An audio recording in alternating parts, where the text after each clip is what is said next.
Sebuah informasi yang menyebut bahwa gudang Shopee terbakar ramai dibagikan netizen di media sosial TikTok. Adapun unggahan tersebut dibagikan oleh netizen TikTok @aberian82.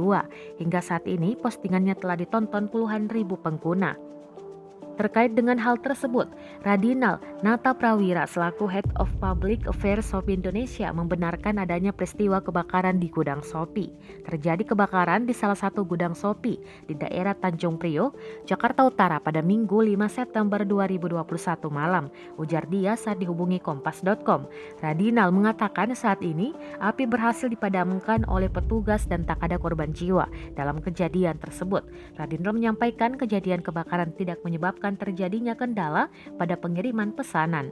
Ia juga menyebut bahwa pengiriman dari gudang lainnya saat ini tetap berjalan normal.